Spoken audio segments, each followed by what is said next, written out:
So sitting comfortably, being together, even though we're quite separate. It's like a template for life's journey. Even if we live together with people, we are quite separate within our own experience. The meditation practice gives us an opportunity to explore the dimension of that sense of separation, that sense of being alone at some deeper level.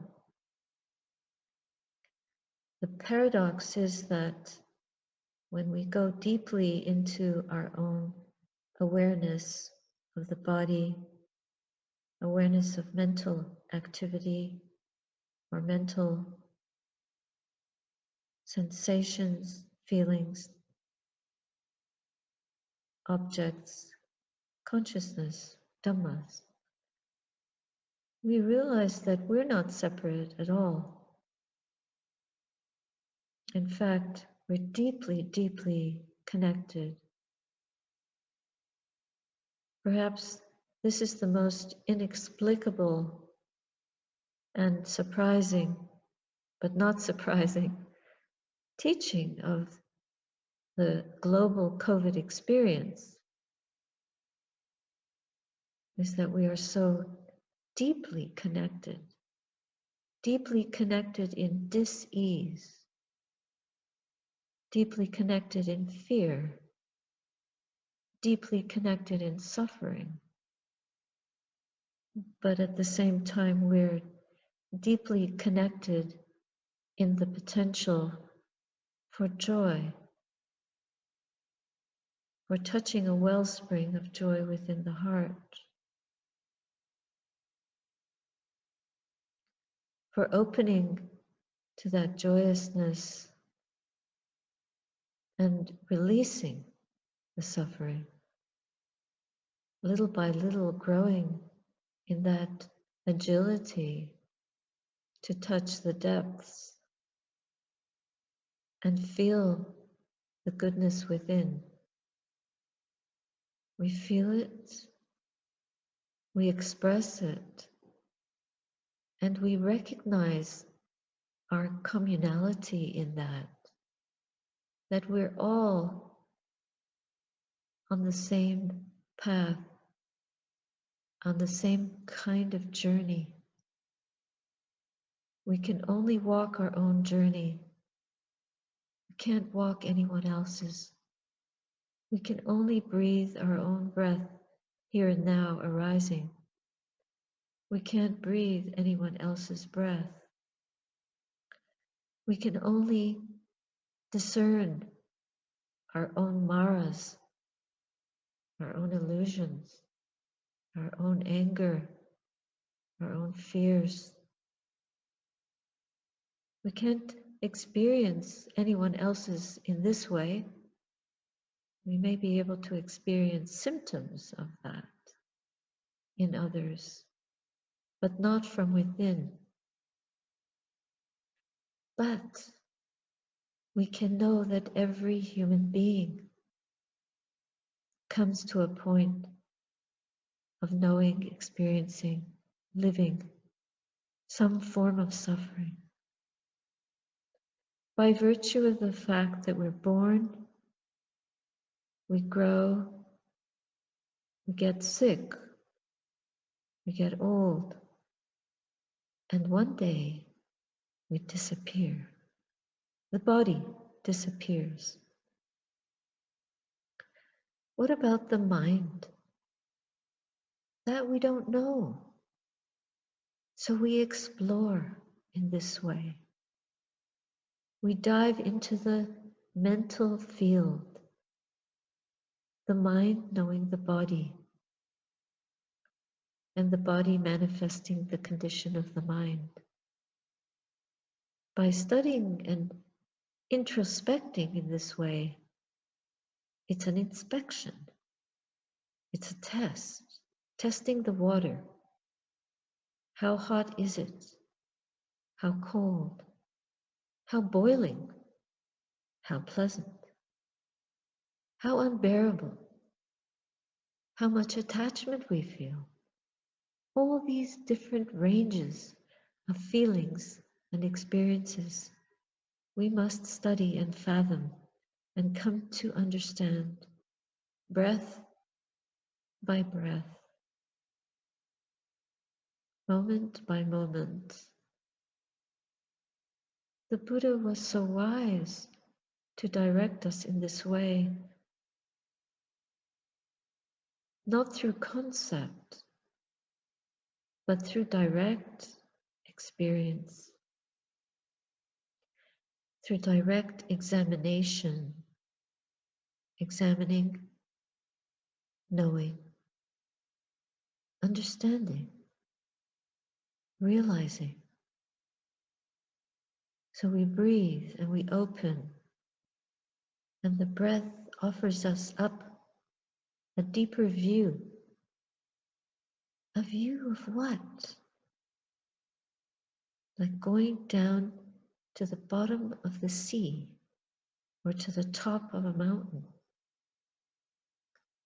where we can see what we can't see either from the surface of the water or from the foot of the mountain.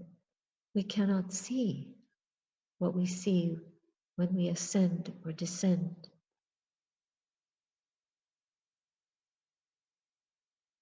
And it is about seeing more clearly, practicing seeing not through ideas, but through tasting the present moment, exactly as it is. So breathing naturally, not forcing, touching the silent mind. Between thoughts, there is a silence. Going between every thought to open to the realm of thoughtlessness, beyond the senses, beyond smelling, tasting, touching, seeing forms with the eyes, and thinking.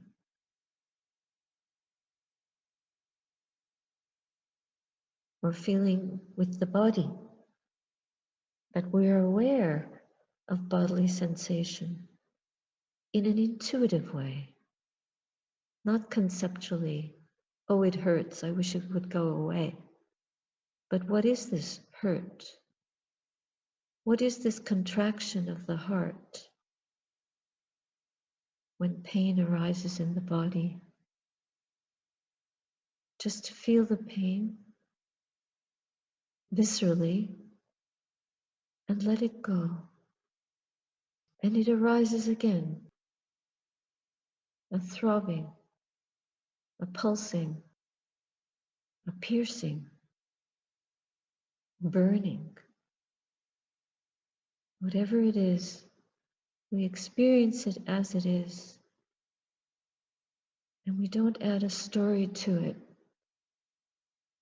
We don't embellish it with fear or with aversion or with judgment or with a diagnosis.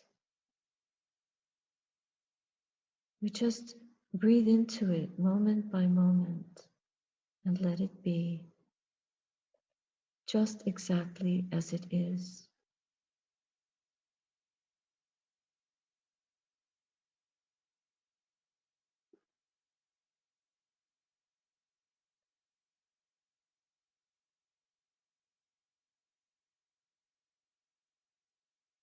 If we feel a contraction in the heart, too afraid to open to the present moment, stiff in the neck or stiff in the body, we work on calming the body, calming the physical formation, feeling a sense of gratitude for this body, whatever its condition, just to bless it.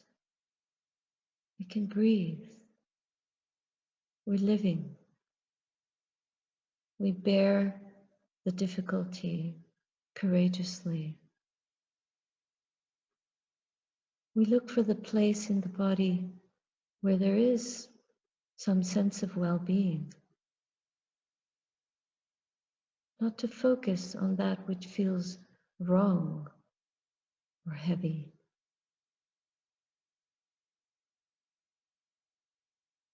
And we do that with other aspects of our life, looking for that which is not fearful,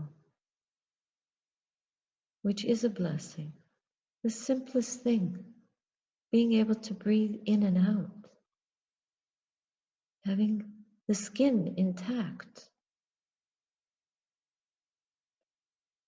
being able to walk, sit up, being able to practice, knowing the power of mindfulness, having a teacher such as the Buddha. What blessings in our life, manyfold blessings.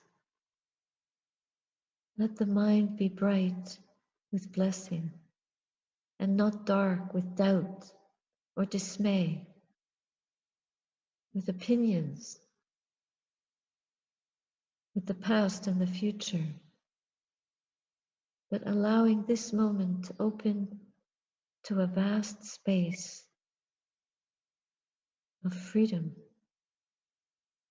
Freedom from yesterday, freedom from plans, a future that isn't there. This is the world, this mind, this moment. This is here and now. This moment is full of pure presence, a pure intention. Filling that moment with our ardent wish to be present, our whole energy open to this breath, softening, calming, pacifying, disarming ourselves from grudge, from resentment,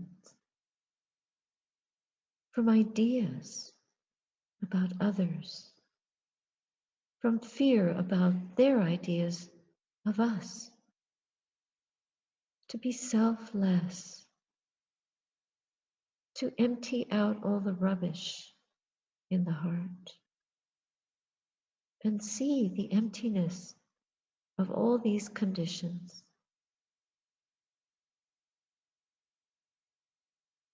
What are they but neurons connecting, responses, electrons, atoms colliding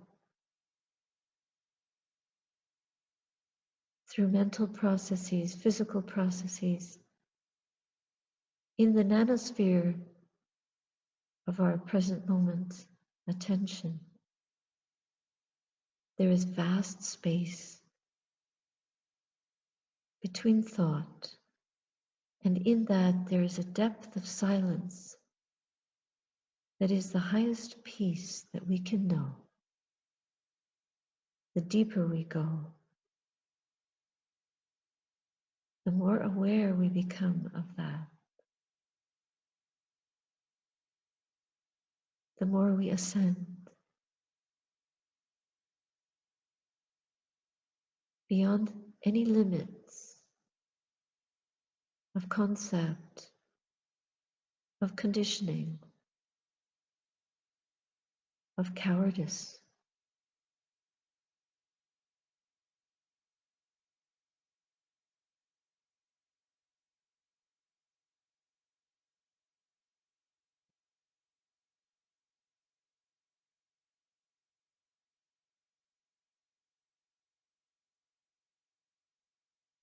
connect to that field of energy. And in that connection, the self, the sense of self, the selfishness dissipates, unravels, and we become very connected to each other, inexplicably. This is the power of pure, untainted, uncontaminated loving kindness. It's beyond any virus, any dis-ease, or any dysfunction. It is total.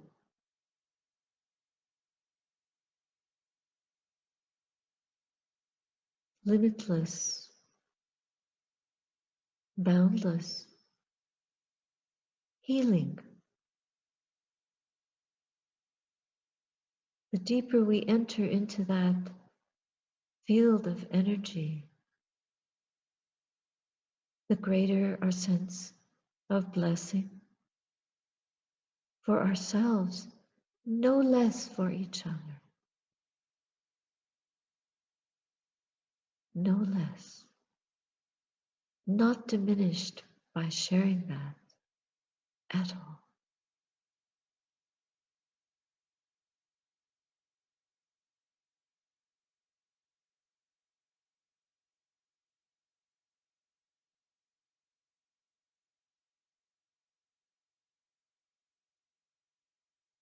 The effect is that the smallness of the mind, the contractions around wanting and holding, craving and clinging, open.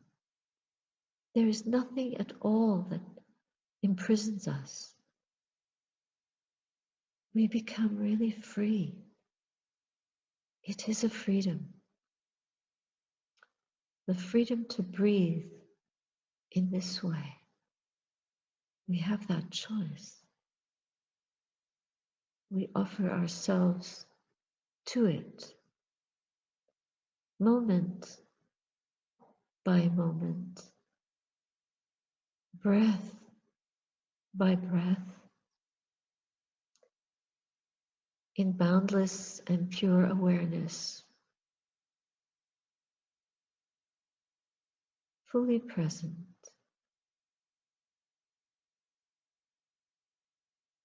We're not doing anything at all. It's the heart opening, the true heart opening,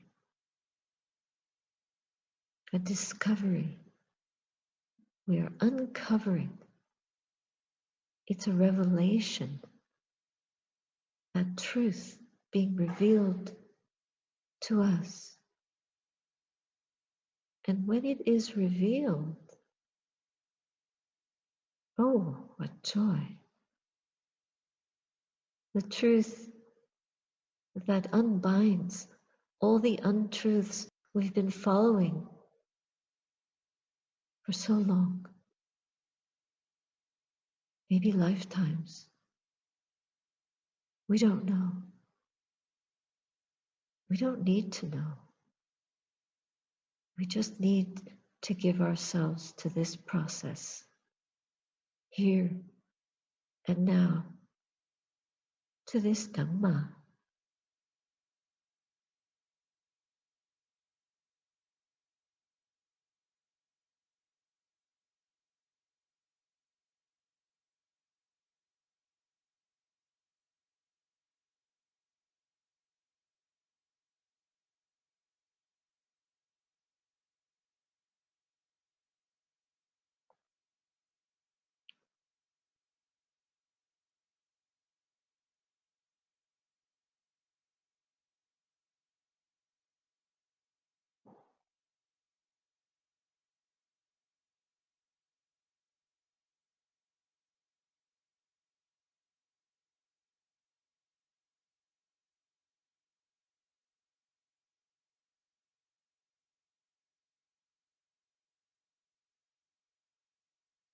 Remember to be here, to let go of thought. Thought is not the way in. Thought spins a world for us that we crawl back into, confused, caught in the web of the world in so many ways. The web of work, the web of relationships, the web of family, the web of myself, the web of others. There are no others. There are no others.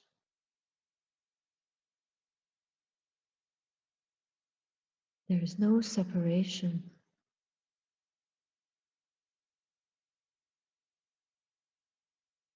All these conditions are truly empty. We believe in them, feed them, not knowing how to be free of those conditions and move across the sea, across the stream, to the shores of freedom.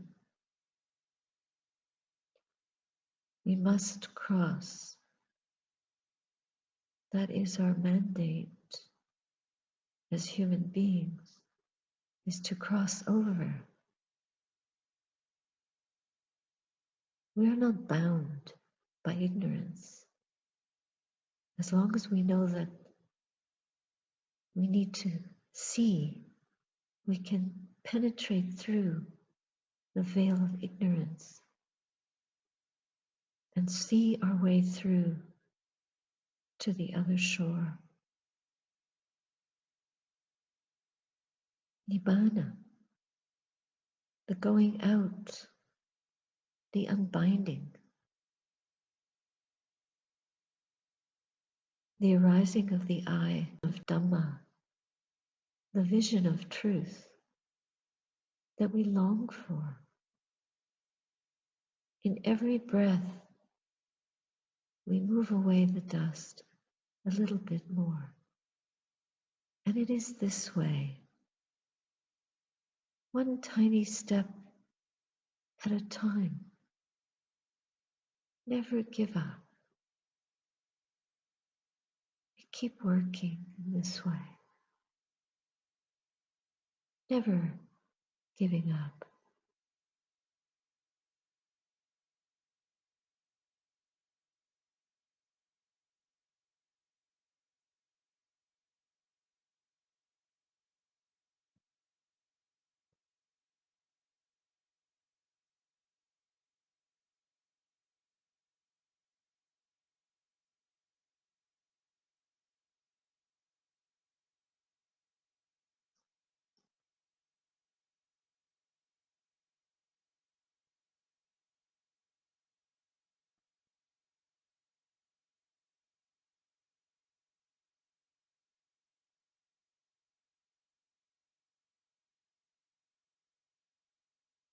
Breathing in and breathing out, allowing the mind to be still while the breath does its work. The mind is absolutely still, balanced, unperturbed. This is possible. Let it unfold in front of us.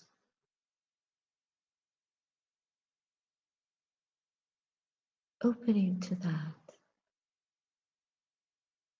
caring for that, guarding the silence,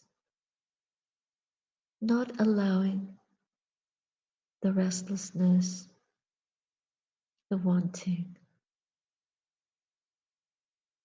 the fear, the doubt, the tiredness,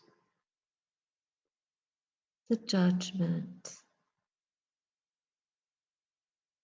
all of that, not allowing it to creep in and rob us of our spiritual inheritance.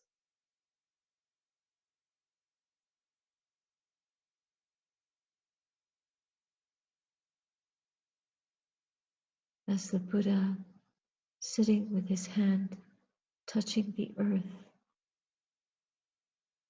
I have a right to be here for this arising of truth within the heart, abiding in that, moment by moment, breath by breath. Yes, we can. We do.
Stay present, aware. See how the world pulls at the edges of consciousness, taunting us, encroaching, urging us away from our center. But it is here in the middle, staying centered at the very core of our being.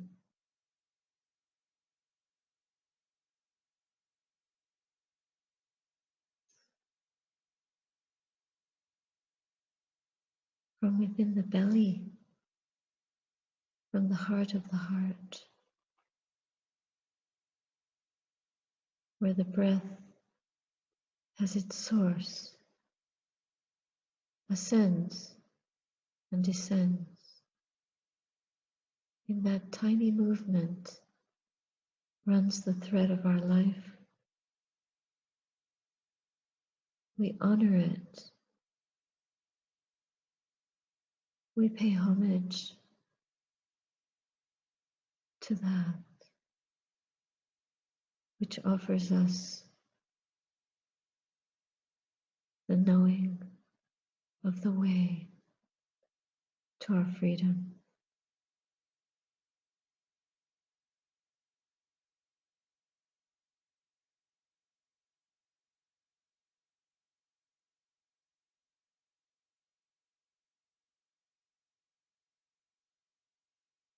Return again and again to this knowing. Strengthen it. Be devoted to it. like a parent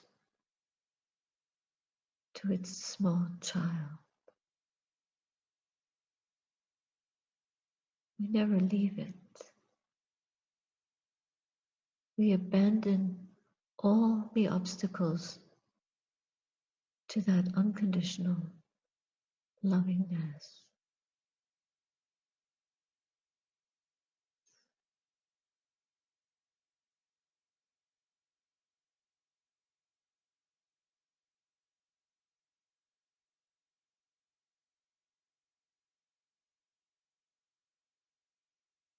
When you let go of that which doesn't support the best in you, automatically you have the strength freed up to support the best in yourself.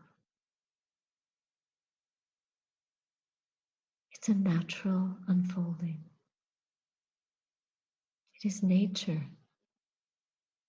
taking root and growing in us, expanding, developing, maturing, bearing fruit, benevolent, all embracing, true, in harmony with truth.